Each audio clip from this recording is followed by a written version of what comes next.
Tumawan, are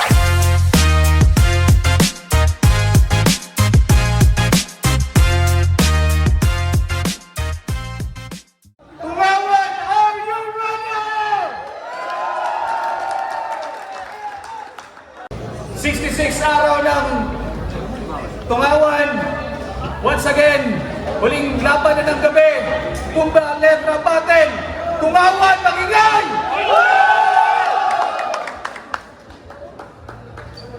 Sa kaliwa ko, all the way from Cagayan de Oro City pa, magingay para kay Fuguna!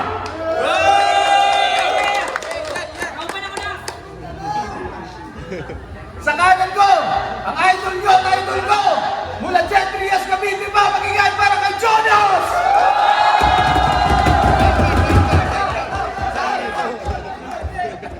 So, pagiging naman ko na ni Fukuda para sa round 1. Walang 10 minutes, bahala na kayo. Round 1 para kay Fukuda. Game? Kamusta, Jo? Muli na naman tayong nagkita. Kahit ilang beses na tayong nagkikita, kitang-kita naman na walang pagbabago sa iyong nakikita. Hanggang ngayon, yung audience at camera sabay-sabay mo pa rin nakikita. Ina mo liba! Pero wag ka! Sharpshooter daw to sa Luzon. Mga bara nagiging bala, sniper, ganon sa mambaon.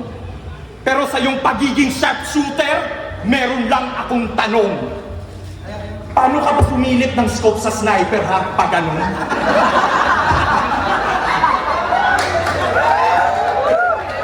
Parang manok ang puta. Manok ka ba? Manok ka? Ang kulit, par. Saktong nasa Mindanao ka. Patay tong manok at ako si Rekmar. Matagal na ako sa battle rap. At ikaw din naman. Pero pagdating sa battle rap, meron akong isang bagay na sa'yo ikinalamang. Hindi sa dami ng panalo, pero naging blessed pa rin naman. Dahil sa buong buhay ko sa battle rap, kailanman hindi ako tinapat kay Bagang. Tangina, 2024, tinapat ka kay Bagang. Tinanggap mo pa talaga. So tanggap mo rin pala na magkalibel kayong dalawa. At yung battle yung dalawa, puro boring na patawa. Battle ng mga may kapansanan, tangina. Yung isa malikot ang kamay, ikaw malikot ang mata. Tangina kasing mata yan. Likot-likot. Lalo na sa malapitan, mukha kang goldfish na busog. Kaya itong Tagalog, iiwanan kong durog. Saktong galing kang Luzon at sa Mindanao kalulubog.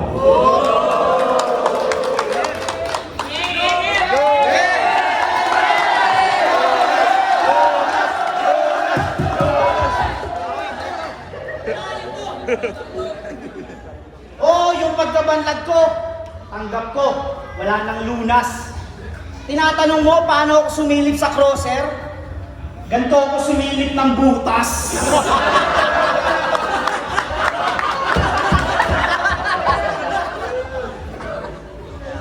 Yo!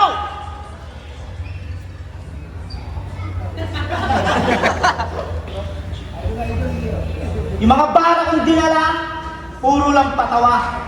Wala akong binitbit na pasabog. Tsaka pumunta lang ako rito para sabihin sa'yo, mukha kang Tagalog. Ang Tagalog? Bisaya ka ba? Ito to, Bisaya ka? Tanggap nyo, Bisaya, ganito mukha. Tagalog na lang.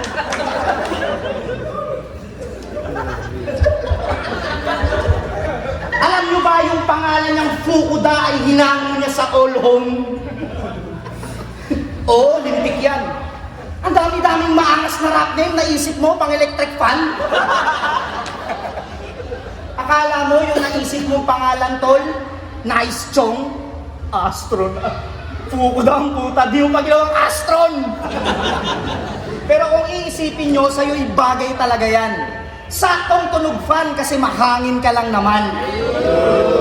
Pansin nyo, puro sigaw lang. Kaya yung leeg, panay ugat. Lagi na lang galit, tsaka gigil, parang burat. Akala mo tuloy lasinggero na nabitin sa laklak. Ganyan na ganyan pa naman yung tito ko bago siya nasaksak. Lagi na lang nakabulyaw. Di mo ba kayang huminahon, bay? Kung kasama to sa quiet place, ikaw unang mamamatay. Lagi na lang sumisigaw ang puta, kala mo may kaaway. Alam mo, yung isang rounds mo, puta, basang-basa ako ng laway.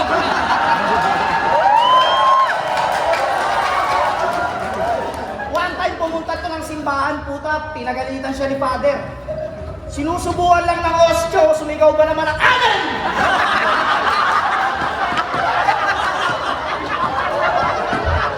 Ito yung tipo ng mga barkada na napakadelikado kasama.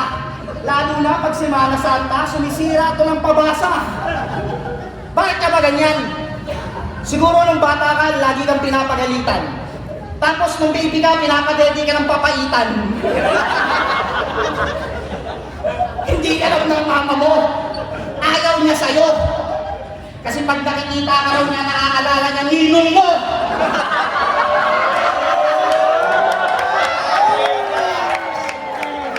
Hindi ka nila tunay na anak.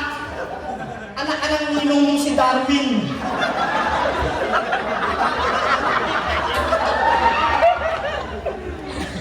Nakuha ka lang daw nila habang nasa puno ng saging.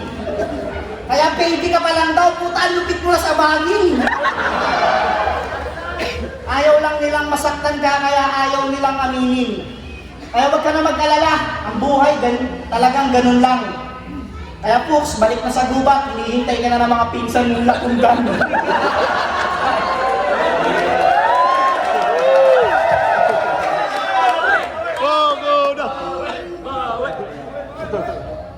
Round 2 na. Anong gagawin mo ngayon, Junas?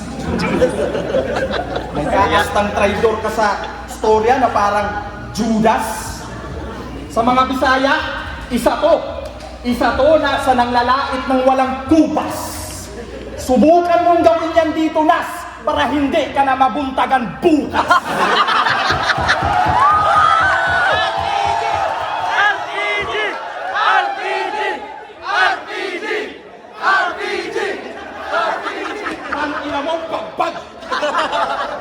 Kamukha mo yung girlfriend ni Lucas. Kahit laitin mo ko ng pisikal, itong tigyawat ko, Nas, wala na tong lunas. Kitang-kita na sa publiko ang tigyawat ko, Nas. Di mo na ako mahanapan pa ng butas. Pero hindi, kaibigan ko tong si Jojo. Kahit alam ko kay Enigma, isa to sa taga-lok-lok. Sip-sip! Pati betlog ni Kuya Kev sinusubo. Parating tinukuhang judge kasi magaling daw siya sa buto. Slide right? Ultimo mamula-mulang bayag ni Enigma. Dinidilaan ng walang alinlangan. Kaya naman pala may joke ka sa pangalan. Kasi eksperto ka sa tsupaan. Kumakain ng tira-tira. Halatang walang tikas. Oo, tira-tira. Kaya lumalabas sa bibig, puro etsyas. Kaya dapat gawin sa Tagaluson na tungaw, Pilipinas. Total, itong Mindanao, ihiwalay na sa Pilipinas. Sinusayaway.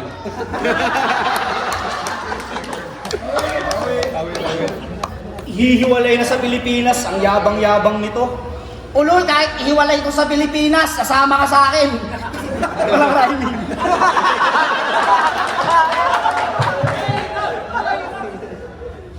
Ang ina nito.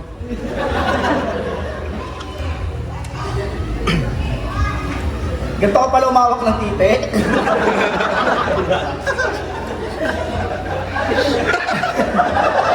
Kala nyo, RPG yung pala artite.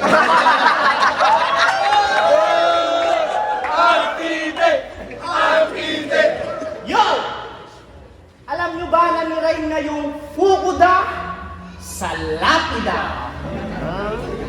Grabe ka! Alam mo kung anong magandang rhyme sa pukod, ha? Puro bukbuk, ha?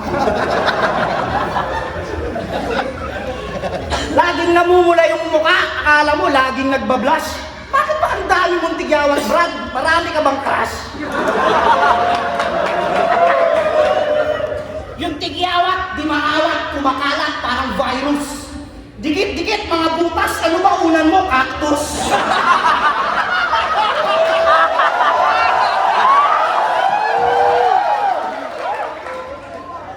Tutukan mo rin yung hygiene, hindi yung bars ka lang ng bars.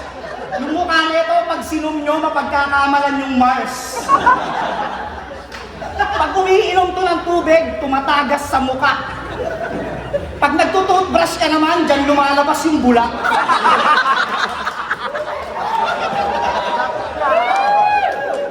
Talagang kapaki-pakinabang, nakakatuwa. Pag nagpapakain to ng manok, dyan niya nilalagay yung patuka.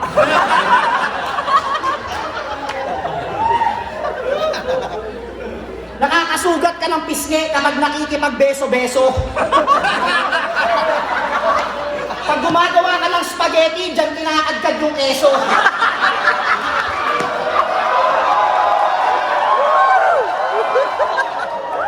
Dyan din sinasalpak yung istro pag umiinom ka ng sesto. Pag ikaw yung katabi ko, pakiramdam ko, ang fresh ko. Real talk, pare. Grabe yung skin mo. Di mo kailangan mag-grind skin, kailangan mo skin coat. Aminado, di ako makinis, pero malinis naman, sir. Ikaw mukha kang madungis, tas kutis talyer. Pangit ka sa malapitan at kahit pa makalayo. Mukha kang guard sa McDo na 24 hours nang nakatayo. Kaya wag ka na mag-angas-angas o magtikas-tikas, chong. Gamutin mo na lang yung mukha mong may bigas-bigason.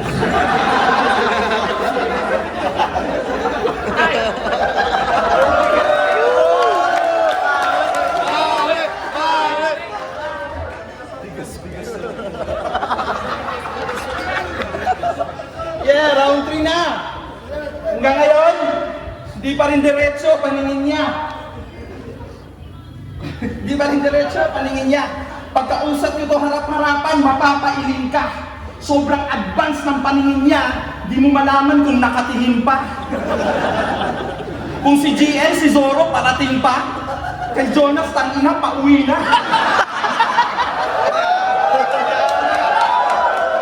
Kaya ngayon, mapapahiya lang tong inyong guest.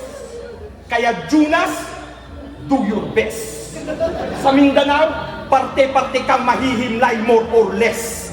Iiwanan kitang hiwa-hiwalay na parang 3GS. Oo, naputulan ng relasyon ng magka-homie. Panahon na ng 5G, wala ng koneksyon ng 3G. Mga basurang squatter nagnastikan. Huwag mong i-deny ito. Pagiging squatter, di maitatago sa balat mo. Kaya si Shernan, nagka-vitiligo. Kasi itong mga dating 3GS, pagdating sa riba, nakakalamang. Pero pagdating sa sulat, nag-aalangan. Parang batang papansin, oo, papansin ka lang. Kasi hindi ka magaling. Makulit ka lang. Kaya kahit magratratan pa tayo ngayon, mapa-day or night, ikaw ang unang mababaon. Kill on sight, direkta sa ulo yung tama, mapapa-open wide. Butas ang ulo nitong bata na parang open pipe. Gun bars ba?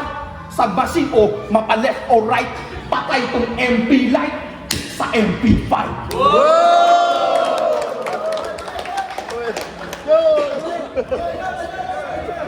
Pag hiwalay-hiwalay niya raw kami, parang 3GS. Tang-inang to. Ikaw, pag didikit-dikitin ko, parang tigyawat mo.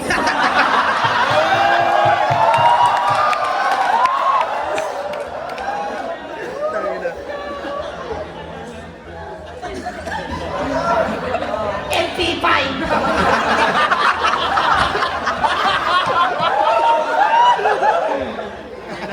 Alam mo, ang creepy. MP5, di ka nga umubra dun sa MP3.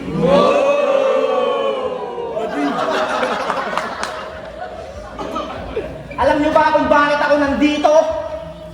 Para lang sabihin sa inyo na itong si Totoy ay seller ng Bibo. Hindi ikaw si Totoy Bibo? Ang galing. Galing na sumayaw. Galing na sumayaw. Galing na sumayaw. Tindero to ng cellphone. Solid yung quality. Ang tagal malobat, motolite yung battery. Bumili na kayo. Siguradong di kayo magsisisi. Ang ganda ng camera o pang CCTV. Oo, solid yung cellphone niyang binibenta, mga pare. Talagang hindi siya manggagago. Ang ganda pang scatter o hindi kayo mananalo.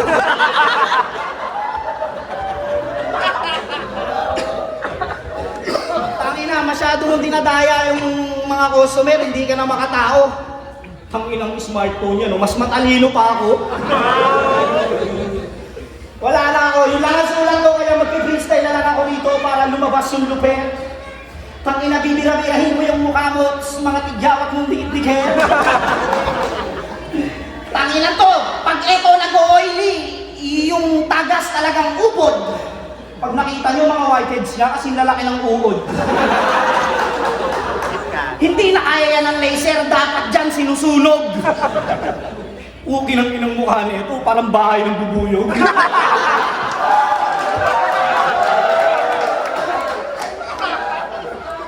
Tangina pangalan yan, Fukuda.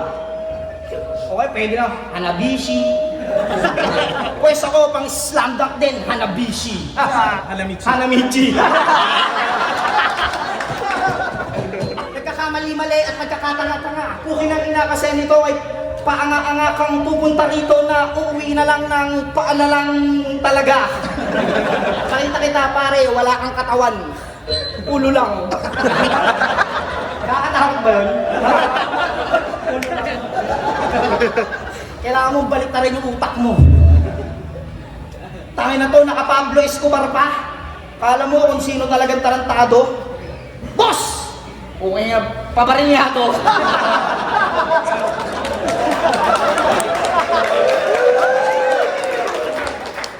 Tinatakot pa ako ng RPG, kala mo talaga lalaban. Yung mukha mo butas-butas, ano yan, sinatgan?